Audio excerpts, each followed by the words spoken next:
I'm Tom Shue, and today I'm going to show you this new field monitor that I got. Well, first of all, what is a field monitor?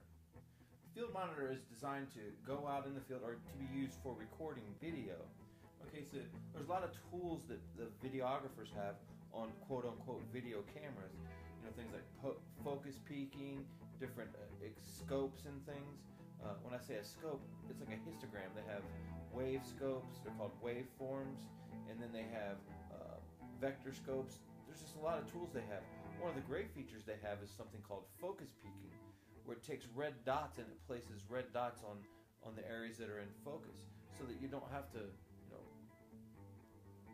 decide whether or not it's in focus by your eye. Okay, obviously using your eye to see the red dots, but you're not judging what is in focus by the back of an LCD. Okay, so this is the back of the 5D Mark III, and you can zoom in and you can check critical focus, but when you're recording, you don't know what's in focus exactly.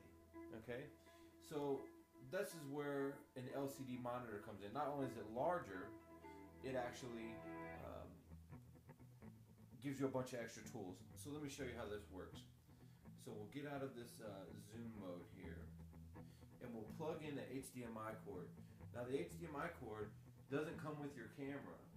Okay, this works with a 60D, T2i, T3i. Lots of the Canon cameras, lots of Nikon cameras use the HDMI. So we'll turn on the monitor. Okay, so what will happen is you won't be able to use the monitor on the back of your LCD anymore. It transfers over to the field monitor.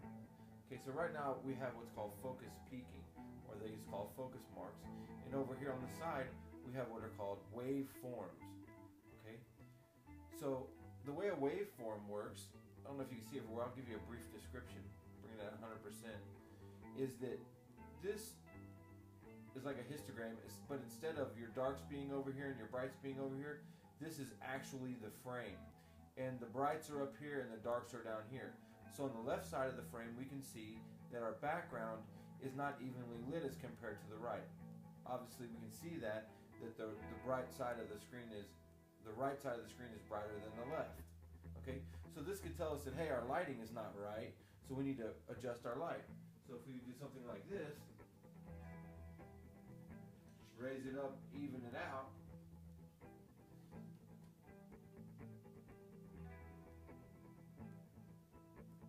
maybe something like that, we can see that it starts to get more even across, and then we can adjust our exposure. So let's do that. Let's just bring our exposure up, and we can judge our exposure that we're pretty close across. It's obviously blowing out in the top, so we can just bring that down. Okay, so let's pull that scope away. Here you have false color. What false color is used for is exposure. It shows us the brightest areas in red and the coldest areas in blue.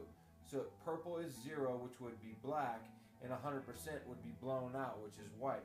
So we can adjust our exposure based on that until we can get the background like an even shade of gray.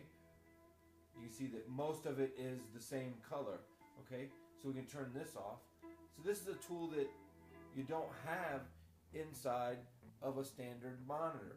Also, when you push record, okay, we see the red dots on there, but you can't zoom in with the LCD, or you can't zoom in with the camera to see if you're focused critically. They call it critical focus.